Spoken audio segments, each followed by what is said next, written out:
আসসালামু আলাইকুম, welcome to my channel. আজকে আমি আপনাদেরকে দেখাবো কিভাবে বাসায় মজাদার এরকম একটি পিৎজা বানিয়ে ফেলতে পারেন।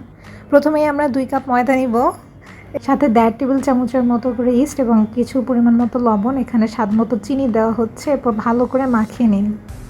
এরপর একটু তেল দিয়ে ভালো করে আবারও মাখিয়ে নিন। এরপরে সামান্য পানি দেওয়া হচ্ছে, এখানে 1.5 কাপের মতো পানি ইউজ করেছিলাম। এরপর মাখানোর পরে উপরে তেল মাখিয়ে রেখে 1.5 ঘন্টার জন্য রেস্টে রাখলাম। 1 কাপের মতো মাংস কুচি করে নিচ্ছি, পরিমাণ মতো কাঁচামরিচ, 1/2 কাপের মতো পেঁয়াজ, টমেটো 1/2 কাপ এবং 1/2 কাপের থেকে একটু কম গাজর নিলাম। টপিংসের জন্য পেঁয়াজ, টমেটো এবং কিছু ক্যাপসিকাম নিয়েছি। এরপর মাংসে রসুন বাটা 2 টেবিল চামচের মতো, আদা বাটা 1 টেবিল চামচের থেকে একটু কম এবং কিছু পরিমাণ হলুদ গুঁড়া এবং পরিমাণ মতো লবণ দিয়ে ভালো করে মাখিয়ে নিই। কড়াইয়ে পরিমাণ মতো তেল দেই এবং মাংসগুলা সেদ্ধ হওয়া পর্যন্ত ভাজি করি। ভাজি হয়ে আসলে পেঁয়াজ কুচি দিয়ে নিই এবং আস্তে আস্তে বাকি উপাদানগুলো দিয়ে ভালো করে রান্না করে নিই।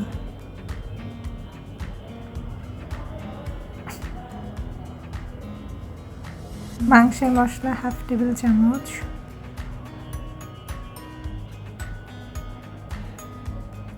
সয়া সস, টমেটো সস দিয়ে ভালো করে নাড়িয়ে নিই। হয়ে গেল। এখন ডোটাই 1.5 ঘন্টার পর ফুলে উঠেছে এবং আরেকটু ময়দা দিয়ে ভালো করে মথে নেব।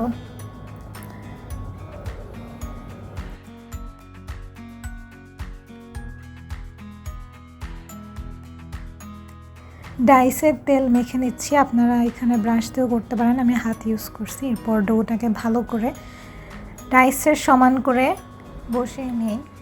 আমরা একে একে টমেটো সস, এরপর যে পুর বানিয়ে রেখেছিলাম সেটি পিৎজার উপরে দিয়ে দিই।